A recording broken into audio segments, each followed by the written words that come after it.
Hello and welcome to some more Star Citizen news, highlighting what CIG work and Star Citizen bits and pieces have been done over the last week. There's lots of Alpha 3.6 roadmap changes, the Origin celebration is closing out, server-side object container streaming and full persistence could herald the end of server resets, and some updates to the Crytek v CIG lawsuit have been made.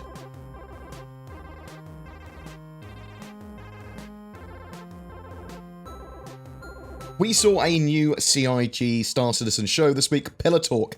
Each quarter, before a major patch release, they're going to sit down with a load of devs and discuss what's going to be making it into that patch, what's not going to be making it into that patch, some details of the sort of processes that they've gone through, how some of those elements might work, and might have a little bit of a look to the future of the game as well. It was a very good thing, and we'll sort of like blend it into the rest of the news. If you want to see a full sort of breakdown of that, I will put a link to my video I've done on that down below. Roadmap updates for Alpha 3.6's Persistent Universe. There are some major features delayed in Alpha 3.6, the Character Customizer v2, the Banu Defender, and the AI Cover Usage v1. They've all moved to Alpha 3.7, so next quarter basically. There's also going to be a confirmed 3.6.x patch, so 3.6.1 or whatever, after 3.6's initial release that will include the 890 jump and ship rentals. They will not be there with the initial release of 3.6 though.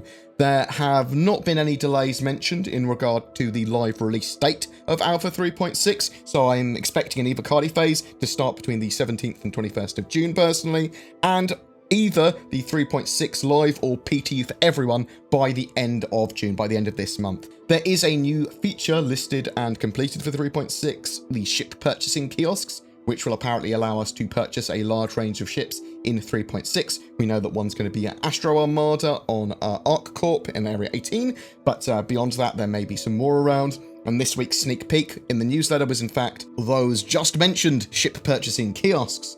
The misfire system, degradation system for ships, the transit system v2, hover mode, they're all complete now for 3.6. The law system v1 has had a load of work done. The black market and weapon attachments features have seen some tasks added before they're going to be completed, but they still have made progress. It was also announced that the 3.6 patch would allow the Anvil Valkyrie to get a basic cargo grid, so they're just adding that to the Valkyrie, allowing it to take some cargo. It's not going to be able to stack the cargo high, just a very small amount of cargo compared to its sort of like hold size, but still some cargo. And that's something that a lot of the community had requested for a long time. Also, the Valkyrie is on sale to RSI subscribers until the 17th, so if you're quick, you can pick one up, but I'm expecting them to be available in-game in the 3.6 branch, whether that's with the new ship purchase terminals or with rentals whenever they do come in that branch. The Origin celebration is still on until the 20th of June.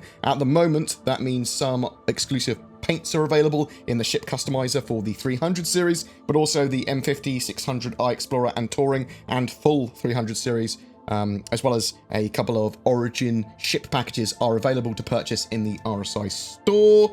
Inside Star Citizen looked at a few things. The Vanguard Warden and Vanguard Rework has a more aggressive look now with glowing intakes, and they've updated the ship with newer materials. Both the body and ramp have been made wider and unified through the Vanguard series. I'm actually very excited for that ship.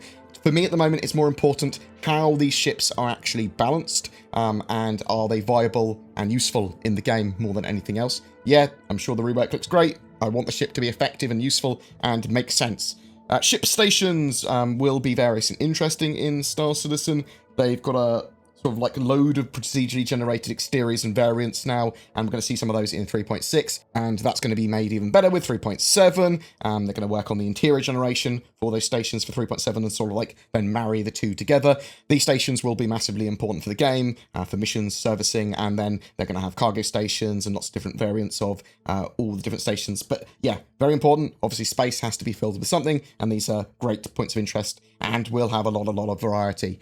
Bartenders have been getting a range of additions, allowing them to operate in modularly built bars, create cocktails, serve drinks, interact with players and NPCs. Looking forward to seeing that stuff. It looks like it's been pushed to 3.7 though.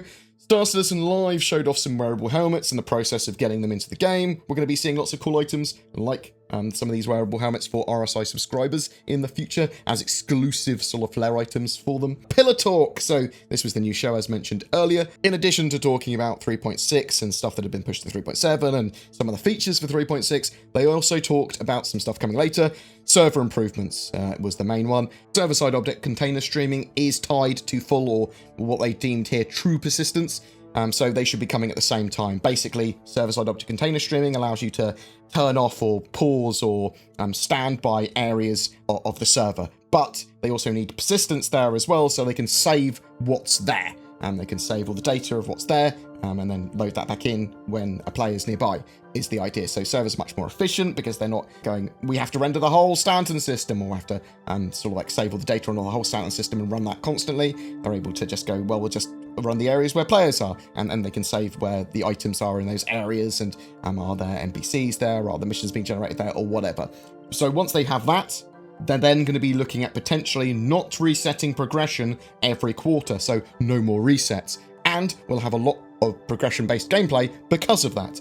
They'll then move on to server meshing. I do want to mention, though, that it's still possible that they might reset for beta, they might reset for development reasons, they might reset for the full V1 of the game when it launches as well. So just bear that in mind. They'll probably come up with a full statement on that when they know more, but just having less resets or not resetted for a year or two or something would be absolutely fantastic. There was some drama in the Crytek v Star Citizen case as well, with CIG pushing for a $2.2 million bond from Crytek now to prove that Crytek can pay CIG's legal fees if CIG win. They have restated a very strong position as well now, CIG, and they say they're able to defend all of Crytek's claims and poked a lot of holes in Crytek's new representation, their new lawyers, because they recently replaced their old firm Skadden with this new firm. But there was some quite dramatic, interesting language used by CIG, as well as just sort of like general ripping apart of some of the statements. Crytek is trying to have its cake and eat it too,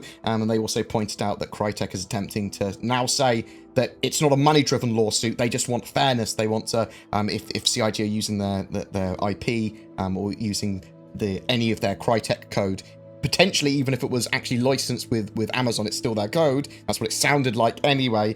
They wanted to stop CIG from doing any of that. But they sort of like CIG then say, well, you shouldn't have sold your tech to Amazon if you didn't want Amazon to then license it out to other people like us. They also go on to point out that if you are saying that it's not money-driven, you have requested a lot of money.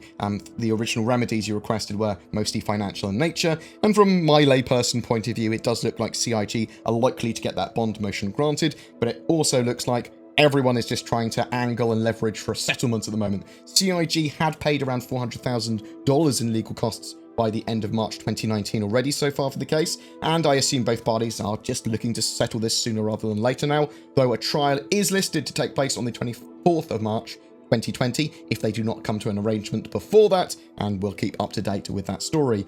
And that's it for this week's news highlights. I'll be taking a much more focused look at what we're getting with the 3.6 branch now that we've sort of like had that all updated, and looking at the individual features and what they've said about them now in a video next week. If you want to know anything more about a specific topic, then please check out the rest of the videos on my channel, because I go over pretty much everything we've talked about here in a lot more detail in individual videos.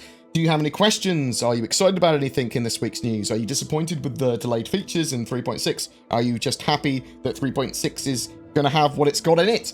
Do you think 3.6 might be delayed? Whatever your thoughts, I'd love to hear from you in the comments below. Every month we have a ship giveaway. For June, we have an Origin 890 Jump, the massive luxury ship that is a huge sort of like capital luxury ship. It's been donated by Odyssey Interstellar, a friendly industrial expansionist organization in Star Citizen that focus on mining, trading, industry, exploration, research, and infrastructure. In short, commerce is their goal. They run regular weekly events in-game now. Please check them out if you are looking for an org to join, links down below.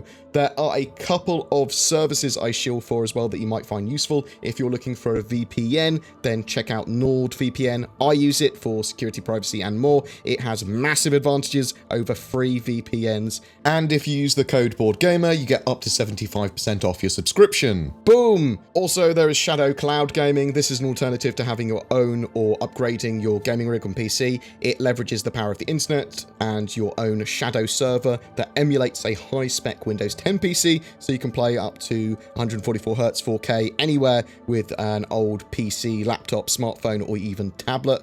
Freedom to play anywhere. The internet is good enough anyway, and it works really well with Star Citizen and all the games that I play, and is constantly updated and even improved with new hardware. Again, use the code BoredGamer for discount. Links below to all of that jazz. Thank you to all that support the channel through Patreon, the YouTube join button, donations, subscribe star, as well as anyone that just generally subscribes, likes, comments, and shares my content. Dings that bell, ding ding. If you feel so inclined, you can find links to all of that down below. A special thank you, though, to my VIP producers this month, Dalamars, Catastros, Raz, Gear Khan, General Aventador, Robert Johnson, and Andy Green, who have given well beyond the norm in support for the channel. I know a load of other people have, but I can't name them all. Thanks for watching, and I'll see you in the verse.